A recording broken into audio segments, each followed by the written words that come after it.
こんな大きなダイヤモンド見たことないでしょ。あげるね。この曲をあなたに。たまには真面目に行こっか。うちのとっておきをくら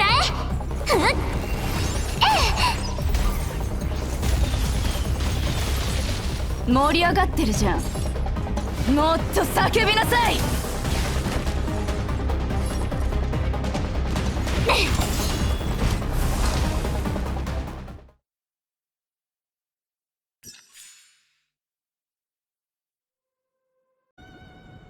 Hello everyone and welcome back to another video. Here we are, the exciting day of the closed beta for Honkai Star Rail. Finally had a chance to jump in and play. It's been about 12-13 hours so far in day 2, and now I'm going to give you folks a nice in-depth early impression of what I feel so far of the game. The pros, of course, the cons, the battle mechanics, so on and so forth, and we'll get straight into things. So as far as the gameplay mechanics are concerned, this is just your typical strategy RPG. So if you played games like Final Fantasy, Persona, Dragon Quest, Legend of Heroes, this game is no different. It's not your open world aesthetic like you would find in the likes of Genshin. This is more of a streamlined, somewhat linear format where you're navigating from one point to another, and because the game, leads you to a certain point, you go there, you battle enemies, and you just complete the story as you go.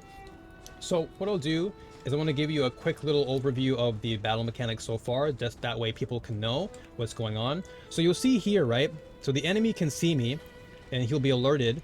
But one important thing I want to note is that over the character, you'll see there, of course, their name, and just below it, you will see their weaknesses. So this enemy is weak to physical, pyro, or in this case fire, cryo, and wind. So as we get closer, I have my cryo character Herda set up right here, and you'll see that when you have a character that is meant to be in battle with this particular enemy, you'll see that the icon of the respective element is pulsating, right? And so before battle, every character has what's called a technique, and this technique, as you'll see at the bottom right hand side of the screen right here, the technique allows for you to essentially either buff your character pre-battle, heal your teammates pre-battle, or just about anything that you can possibly think of for a character. This technique allows you to do a multitude of different things. So each character has their own respective ability, and in this case, with regards to Herda, her technique allows for her to increase her attack by 40% for 3 turns in the next battle. So what we'll do here is we're going to use our technique, and now we're at 2. And then we have Dan Heng. We're also going to do the same thing. He also gets an attack boost, and we'll attack this enemy. So go straight into battle. Nice little cutscene here.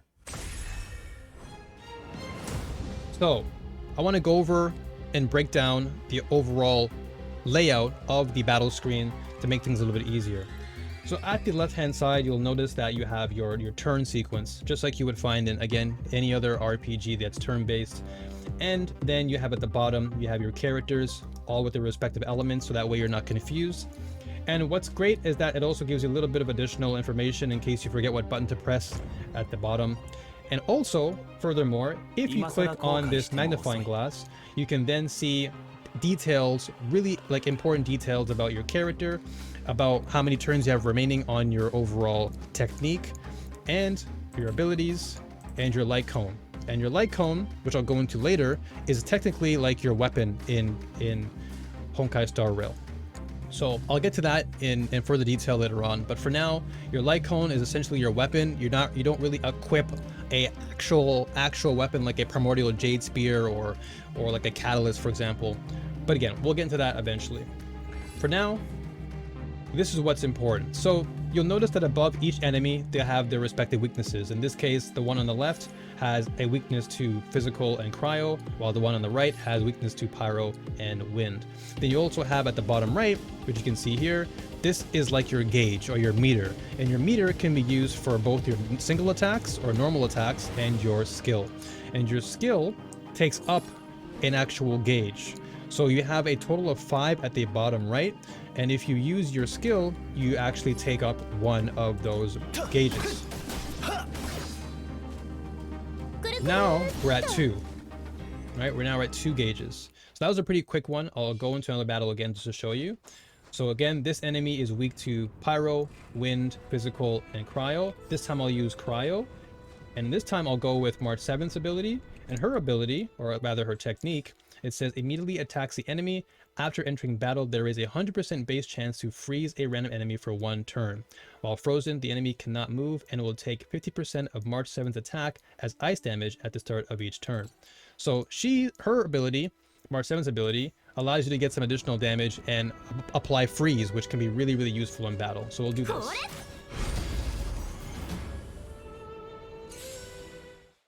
So boom, we jump right into things. So right there, you got a freeze. So this is awesome because depending on the battle and just how things are unfolding, getting a freeze on an enemy is really, really good because it means that they missed a turn, right? So now that you understand the flow, I'll use a single attack. So normal attack right here. We've now gained our respective meter back. So we used to be at 3, now we're at 4. And now I'll go and use a single attack again. We're now at 5. So once you have a full stack of butter, this is where you can really start thinking about a better strategy of how to, basically use your turns wisely. Because this game is more methodical, it's more cerebral than your typical Genshin Impact or let's say Honkai Impact 3rd. This game requires a little bit more thought and care. And so now I can go for, let's say, a blast, and my blast, which is my skill, takes up 1 beater, 1 bar. And that's about it. So this, of course, this is an easy battle to just use as an example. Of course, I'll show you more examples later on in the video once we go to the simulated universe, which is part of the closed beta experience. And that particular mode I'm assuming will be in the full version of the game. But of course, as I mentioned earlier, this is subject to change. Not everything in this game is final, so just please keep that in mind. But all that being said, you're probably thinking now, all right, so I understand the battle system. It's all pretty straightforward. Tell me more about what are these light cones? What are these paths? What are all these things you're talking about? Well, we'll go straight into that. So basically what you'll see here is we'll go into the warp first because it'll make it easier. So what is the warp? The warp is essentially what you would call a wish in Honkai Star Rail.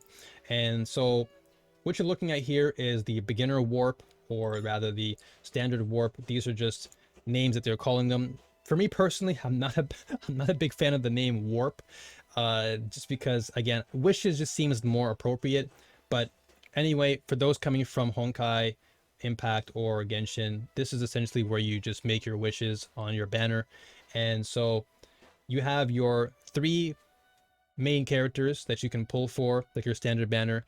Kind of looks similar to Genshin, with you have like Diluc as the red, you have Bronya as the Jean, if you will, and you have Gepard as like your Mona, or like your blue character. So every time you roll, you get a basically, the chance of rolling a light cone, which is your weapon, or you get a chance to roll for a 5-star character.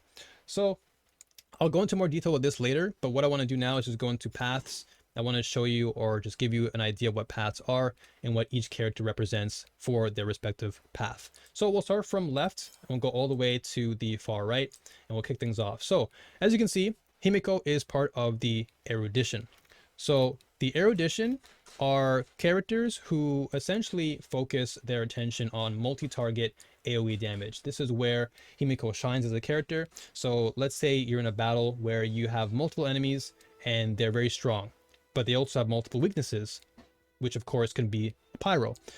Himiko can be a great asset to a team where you want to be doing multiple attack damage to multiple enemies, and therefore turning the tide of battle in your favor. Then you have the Nihility. So the Nihility are essentially characters that specialize in debuffing.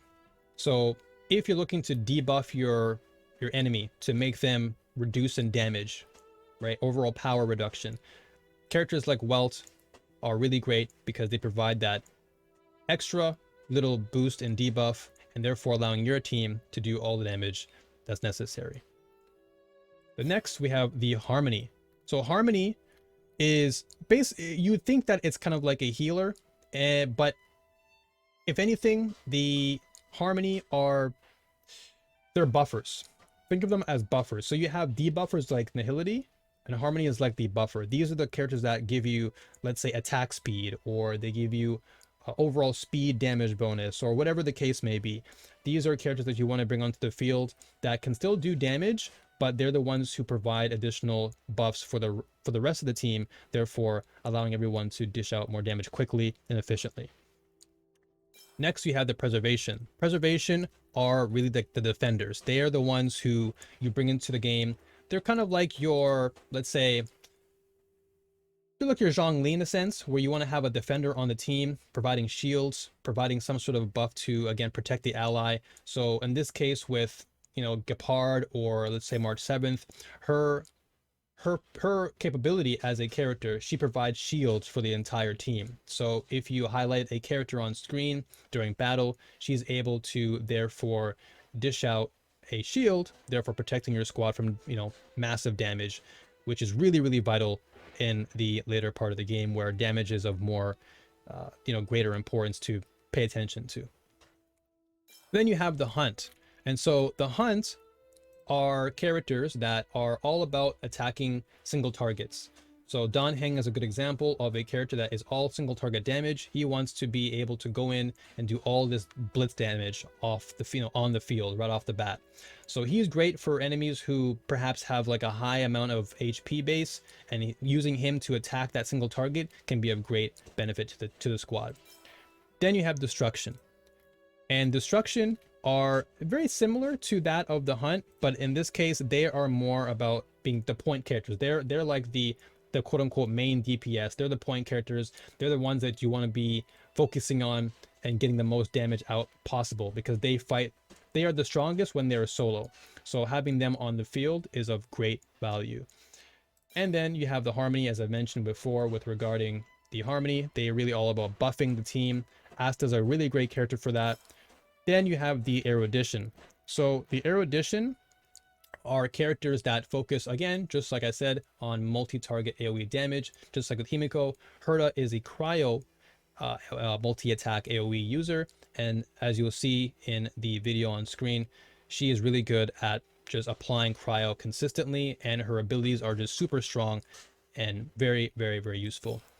Then you have the Abundance, and this is where you are thinking about characters that heal. These are the healers. These are the ones that you want to have on the field to heal the squad if you are, let's say, in a long drawn out battle, and you want to make sure that you have your team well equipped, healed up, and ready for the long haul. So having a healer on a team like Natasha is really, really important, especially, like I said, in the longer battles where your engagement is going to be a little bit more methodical, and so ensuring the survival of your squad long term is of great importance.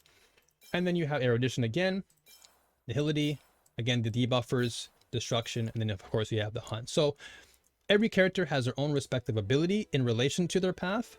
And so that pertains, of course, to their technique, that pertains to their ultimate. And we'll go into more detail with each character, of course, in subsequent videos. I'll go over in more detail with that later. So look forward to those videos.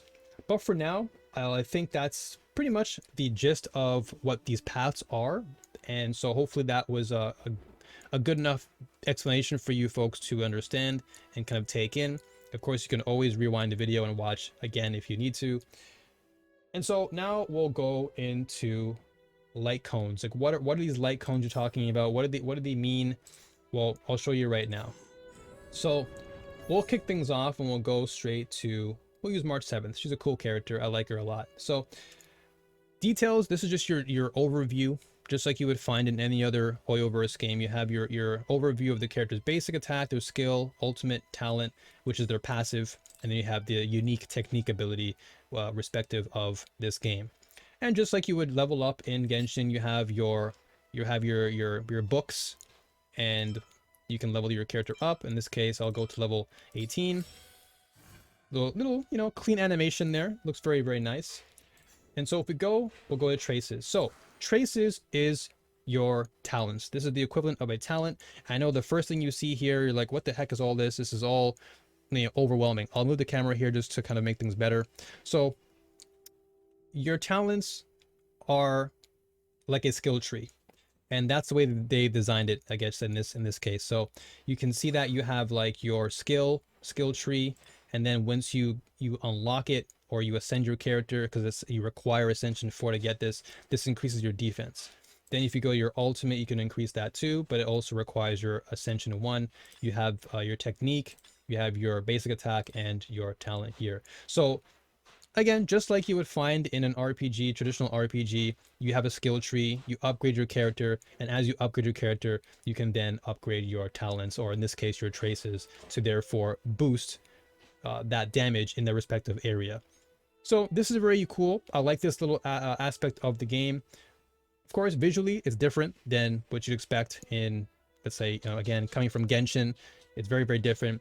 This is a little bit more, it looks complex, but it is very, very simple. Once again, you just click on your respective ability, and then you can upgrade from there. And again, as you upgrade and ascend your character, these will then be unlocked, and therefore you can do more damage, or in this case, gain more defense.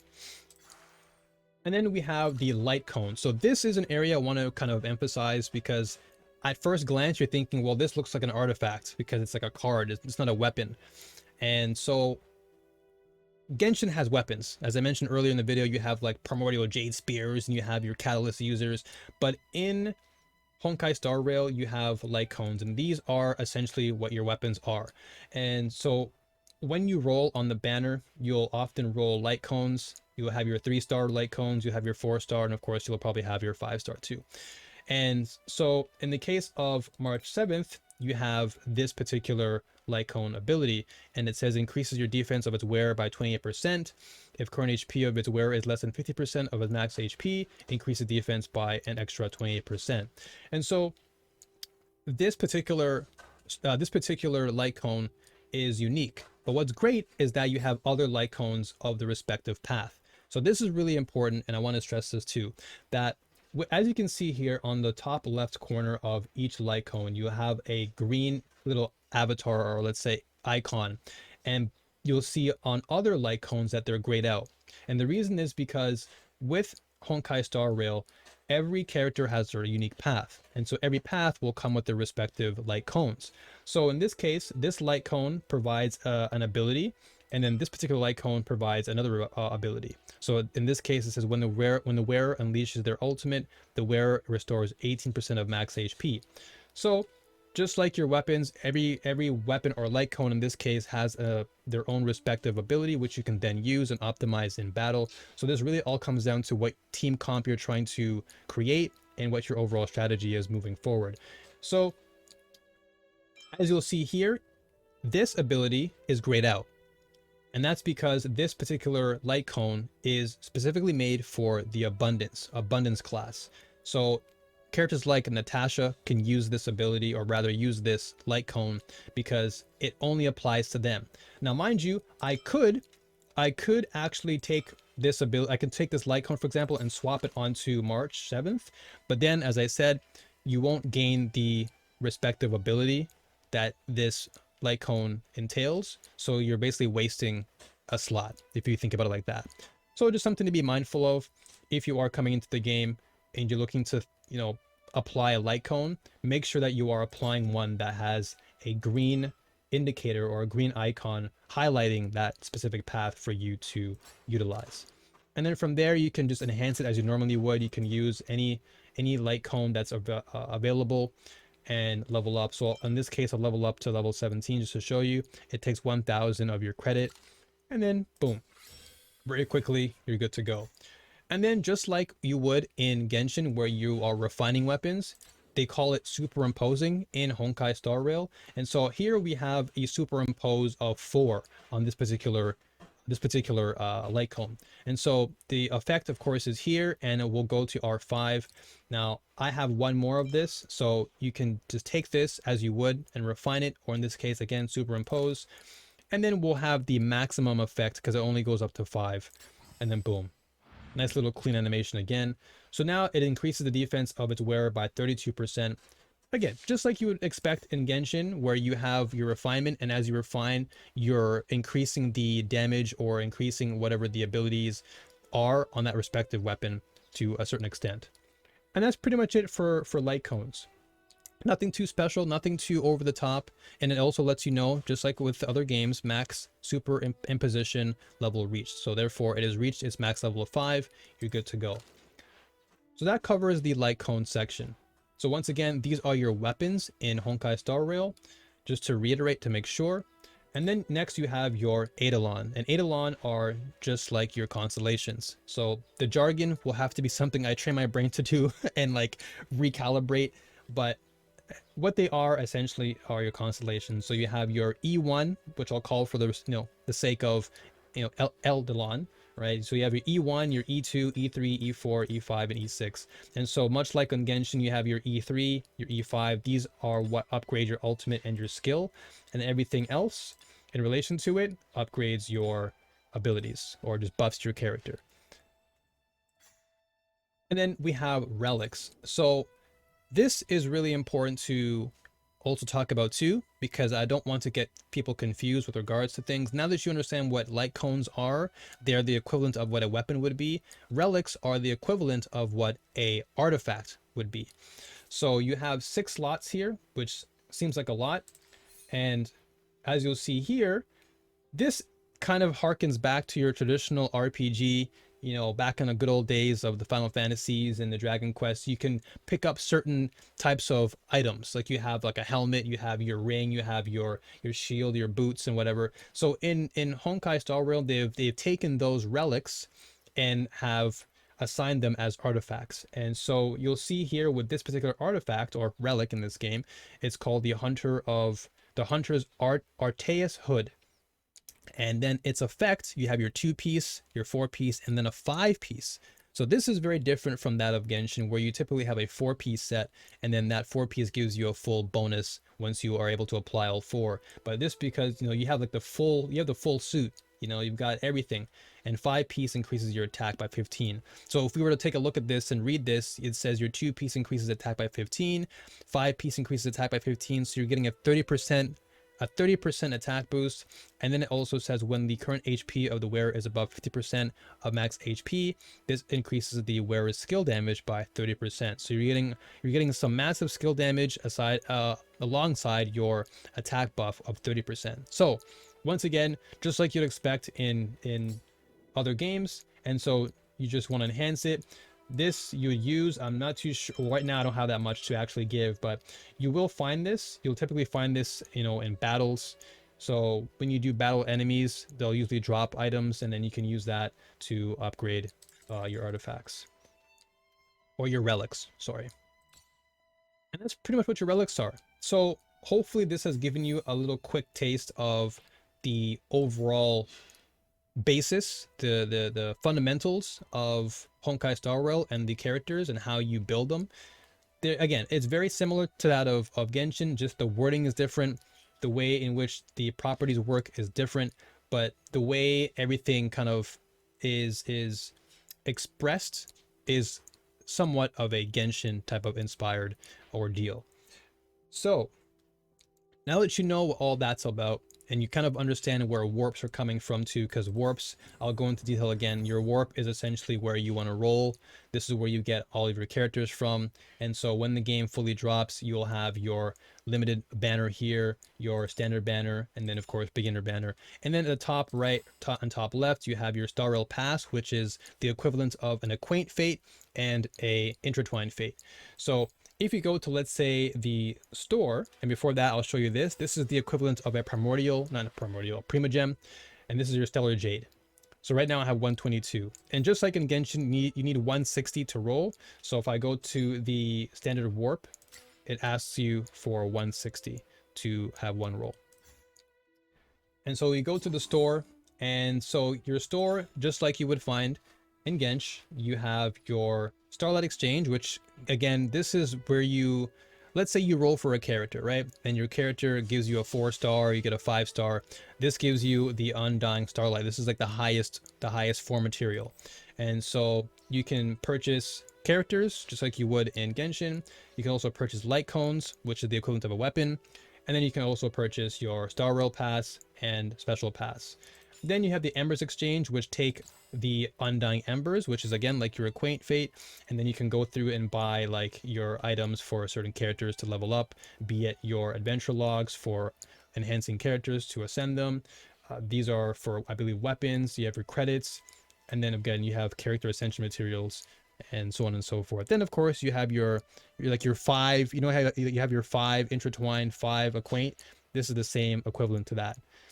And then Herta's store is very unique, and this I'll get into once we get into the simulated universe section of the video.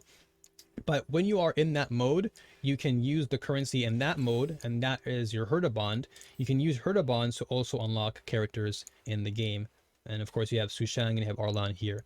So again, multiple ways of unlocking characters. That's really cool. And now you're thinking, okay, well, now you're talking about unlocking characters. What about the resin? What's the resin like in this game? Well, before we do that, let's just talk about what or how to use your resin. So we'll go to this map here, and you'll see on this map you have a cocoon. And so this cocoon is a little battle area where you'll have the opportunity to take part in waves of enemies. And so depending on your level, of course, as you progress through the game, you'll have the chance to unlock a difficulty.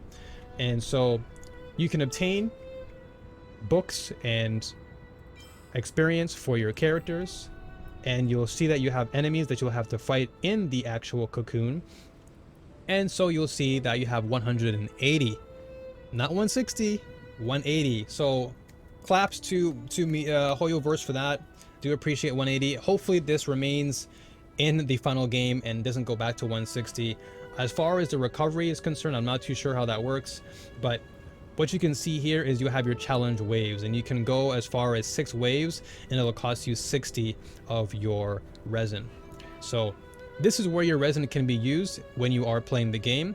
And so I imagine if you're just looking for an additional challenge, then this is fantastic. So I don't think it's tied to, well, I'm not going to assume anything because I'm not too sure. I haven't gotten that far yet.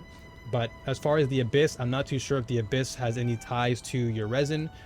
I would assume not. But again, I don't want to throw things out there and just, you know, misinform. But for now, what I can say is the resin can be used for the cocoon. And this cocoon is usually located on the map. At least in this case, for now, it is located on Gerillo 6, and you can also go there and collect your respective materials. And then you have your pom-pom. Pom-pom is like your mascot. You go to pom-pom, and this is where you can collect your additional rewards. So you know how you go to Ad Astra, you go to Catherine? Well, pom-pom is sort of like that. And so you can go to My Trailblaze level, and then you can see that you can unlock your respective level as you move forward. So every level gives you your respective rewards, just like Genshin. In this case, you get your Sparse Aether, Light Cone, experience material, claim it, and then boom. And what's awesome about Honkai Star Rail is that everything, or at least the cap, is not at 60, it is at 70 now. So we have an additional 10 levels to cap ourselves at, which is awesome. This means more to enjoy, more to experience, more to grind. And so I'm hoping that this will give us more rewards. So as we progress in the game, hopefully these levels will give us a lot more to be thankful for, and not, not rob us of our experience. I'm sure Genshin players will know what I'm talking about. But yeah, that's pretty much overall what the game has to offer so far. And so now I want to show you in more detail. I want to kind of give you folks a more detailed aspect of the actual universe, the more specifically simulated universe. So we'll go here. So this is like an additional mode. I'm assuming this is going to be end game material, and I think this is a fantastic way to kind of just sum things up as far as the battle system and what players can expect from the official game when it releases. So this area is called the simulation universe. And so the way you play it is very simple. You have 2 modes. You have exploration mode, and pretty straightforward. You are exploring in this mode. You are going through a pre-designed map, and within this map you have enemies to battle and encounter. And then the challenge mode, you can think of challenge mode as like a survival mode or a gauntlet where you're just constantly fighting enemies, and over time you'll rank up your points, and the more points you rack up, the more rewards you're going to get over time. So for those who want that additional challenge, who want to have a little bit more depth, a sense of greater reward, challenge mode is definitely there for you. So I'll show you the exploration mode just for the sake of. And so as you can see on the screen, you have your team level of 15, then your weakness type, which is physical, cryo, and wind. And then you have the enemies that you'll encounter along the way. So when you see here, you can download the initial character. By downloading, it doesn't mean you're actually downloading, it just means you're choosing the characters you want to bring with you. So right now we have 6 available characters. We have Dan Heng, and then we'll choose cryo. And then we'll also go, actually, you know what? We'll go with Herda, because Herda is great for AoE. And then we'll choose our physical character, which is the main character. And then we just go and launch the universe, and then boom. So we'll go straight into battle. And so right now we're on the first floor, and so we can go and search for the enemy. We'll wander around here, and we'll go downstairs right here. So you'll see the level 15 Fragmentum monster, and just below his body again, or his stat, you'll see he's weak to pyro, physical, wind, and quantum. So we'll go into more detail with regards to the elements later, but they're essentially what you would find in Genshin. As long as you are able to pinpoint the enemy weakness, that's all that needs to be said. So we'll go into physical, and we'll just knock this guy, and boom, right there. Jump into a cutscene. And so here we go. So this enemy, of course, as you already know, is weak to wind. This character is taking a lot of damage, broke his armor. And then so now I'm going to go for the AoE attack.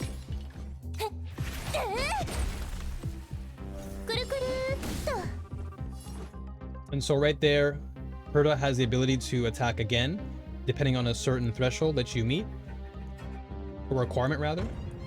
And we'll go for the AoE again.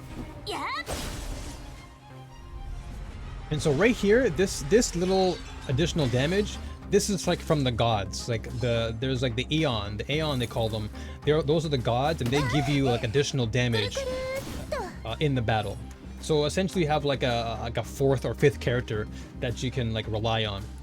And so here we go. We have 2. Remember, we have 2 of these at the bottom, so we have to be very careful now as to what we use.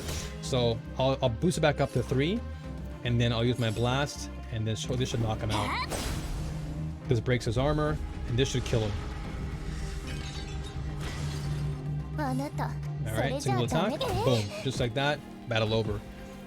So again, it's very, very fun. It really does take some of course, some thinking.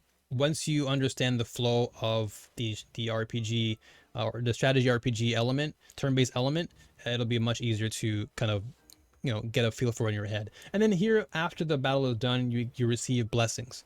So blessings you can then apply to your team, and as you'll see here, each respective blessing is like a buff. So in the first buff, you'll see that when a character turn ends, there is an 80% fixed chance for the character to gain a shield equal to 10% of max HP, and it lasts for 1 turn. And then you also have the other one, which increases your character's provided shield effects by 30%. So let's say I had March 7th on the team, and she provided shields. This buff would be great for her, because then you can then amplify the shield for your teammates by 30%. In this case, I don't, so we'll go for the first one, confirm it, and then boom. Now you can download a character. So once you see this little pod here, you can download or choose from another character. So we'll go with, this time we'll go with March 7th. We'll confirm it. And now we'll have 4 characters on the field. So before it was 3, now on the right hand side, you'll see we have 4. So now we can proceed on to the next battle. Okay, and we can go into this. So right here, this little purple aura, this will restore your technique. So let's say you had like 3, right? So let's say we'll restore the healing for Herda's damage. So now Herda is healed. So I have 3 left. I smack this. now I'm back to 4. So this is also really great in the case where you've used up your abilities and you want to restore it fully. Make sure you pay attention to those little jars on the bottom. So here we go. We have this antimatter legion, and I'll smack him in the face. Boom. And then we'll do one more, and then I'll kind of give you folks my closing analysis and statement. Boom. Enemy took a large amount of damage there. So right here, I'll go for defense, and I'll show you here. You can just apply a shield to one of your characters. And so now when they get attacked, they will not take any damage, at least on their health bar. They'll take that shield damage. So here we go. I'll go for AoE here. And then I attack again because Herta's is that strong. So she got 3 turns in a row. She literally took 3 turns because of Herta's ability. And just like that, the game is almost over. So I'll go for a single attack here. Heals are broken. And then we have the additional buff from the gods. And it's game over. Just like that. Just like that, it's done. So, boom, you have your ability to receive your buff again. So, increase the character's provided shield effects. Boom. So now that we know how it works, we have March 7th on the team. We can choose this one, confirm it. And now we have that buff. And so, as you go forward, you can choose your, well, not choose, this is your Aeon God level, right? So your intervention level. So as you progress and improve rather through the experience, the level at which your Aeon intervention level, it gets better. And so this then allows for that God to attack faster because it increases the speed or their damage. So as you progress, you'll obviously encounter those, and then you'll get your reward after battle. So that pretty much sums up what the overall universe of simulation is. If you're tired, for example, you want to just quit for a while, you can save and exit, and then that way you can come back at any time and continue it. Or you can just end it, finalize it, and then you can reset.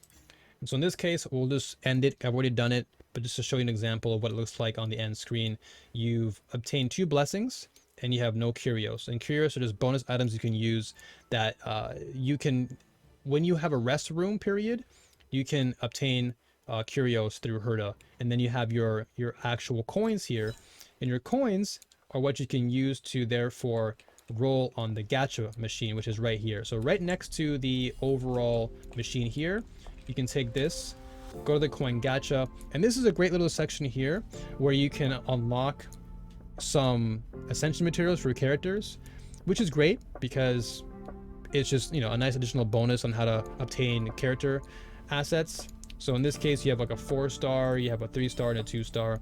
And so you can draw using your coins that you've obtained through the battle. So in this case, I have the number of draws is 6, and I can probably use 2 right here.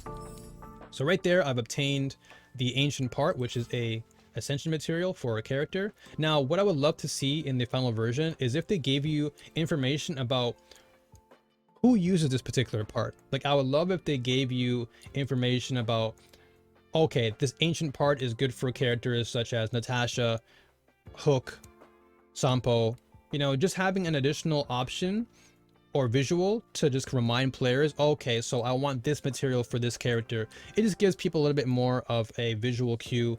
That way they're not wasting their time because, you know, we all forget. We're all human. We forget sometimes. So I think this is really good if they could add that as an additional element. They don't have to, but it would be a nice additional bonus.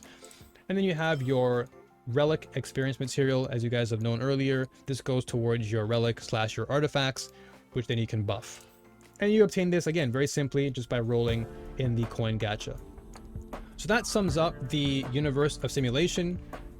And so kind of want to go into just additional points and just talk about what I feel the game could definitely work on and improve on, but more importantly, of course, the positives too. So I'll go to the next town. I'll just show you folks what this town's all about. This is Gerillo 6, and we'll go here. So one thing I do like about Honkai Star Rail visually is that it takes on a very futuristic, somewhat sci-fi aesthetic. It's not like Genshin where everything kind of feels very earthy. It feels very real world in a sense, not to the extent where everything is like real, but it feels more like a fantasy. This feels more of a sci-fi experience. And so as you can see in this world of Gerillo and Belobog, the area is really well designed. It's open world in the sense that you're able to travel from one point to the next, but it's not open in the sense where in Genshin you can climb over this bridge, for example, you can jump down, you can gather materials downstairs. It's not like that. Everything is to some extent it's blocked off. Like there's an invisible wall where you can't go. And so it's like a pseudo open world in that you're able to traverse the world as you please, but not to the extent where you're able to traverse buildings or, let's say, you know, smash this particular statue. It's not like that. But you do have things like your submissions here. You have like a newspaper guy who sells things. You have a shop where you can buy items for characters. So all these things are very similar to what you expect in your typical HoYoverse game, but with a little bit more simplicity, I guess you can say. And so one thing I would like to say in terms of the overall experience is that I love what HoYoverse is doing. They've obviously seen that their player base wants more variety, more diversity, and so having a strategy RPG implemented into their IP selection is really awesome. And I love strategy RPGs. I've grown up on them a lot, as you've already heard many times. I've repeated Final Fantasy and like Persona many times in the video. So that's really awesome. I love RPGs that are turn-based. So this to me is like a step in the right direction. It's up my alley, and so therefore I feel more passionate about this particular game. Cons, however, I feel like with regards to like the wording of some things, I do feel like traces and light cone. I feel like the names of these things can be changed and modified just to make things more understandable. Because again, at first glance, when I first played the game, I honestly thought that light cones were your artifacts and relics were just like bonus items. But then as I played more and really dived deeper, I realized, oh, okay, so relics are your artifacts, and your light cones are your weapons. So because you don't really see a physical weapon, your first impression is like, oh, okay, well this just must be a card, maybe a buffer or something. So hopefully this can be mitigated in some way, maybe to further explain things to players who are new to the game. But again, as I mentioned and explained deeply, these are your weapons. So just so you folks know going into the game when the game does release or goes into open beta. And other cons, of course, they're not really necessarily cons, but more so improvements to the game. I do hope that the VA issues are fixed. There are some instances where characters will talk and then their VA voice will just kind of cut out, or cutscenes, for example.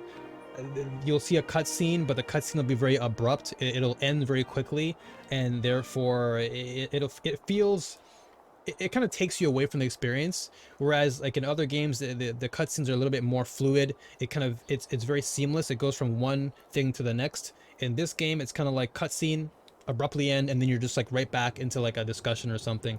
So that I would love for them to fix later down the road. I do love, however, that they've actually made it so that lip syncing is far more fluid in this game. The lip syncing in Genshin at times, and I'm sure people can attest to this, there are times where a character will be talking during a cutscene and their mouth will stop moving, but the dialogue continues to go. Whereas in this game, in Honkai Star Rail, the character's lip syncing and voice are in sync all the way to the very end of the sentence, and that to me is a huge improvement. And so hopefully that will remain a standard in games moving forward for Honkai, or rather for HoYoverse. So in closing, I'm very stoked for this game.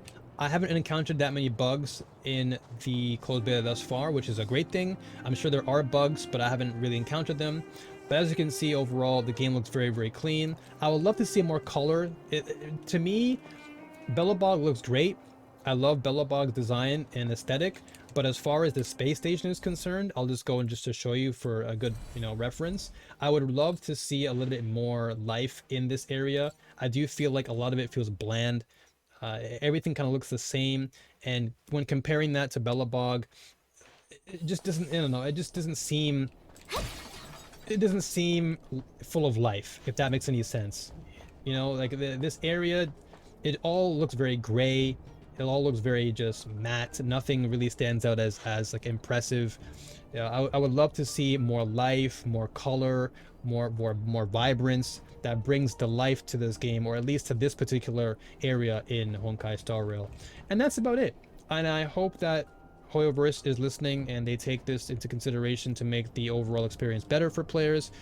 And so here's hoping, fingers crossed, that they do listen and they'll make the changes necessary to make this experience all the more better. So thank you so much for tuning in. If you have made it this far, thank you. I do have my Patreon available now, so if you would love to subscribe there and be a patron, that'd be greatly appreciated, as it does help me to make more videos for the channel. And it starts as low as $1, so you can subscribe for $1 and visit the description in the section below, click the link and go from there. And of course, if you like the video, please be sure to like, subscribe, and comment, and I'll see you folks on the next video. I hope you enjoyed this one. Look forward to more Honkai Star Rail videos this week. I'll see you folks then. Take care and peace out.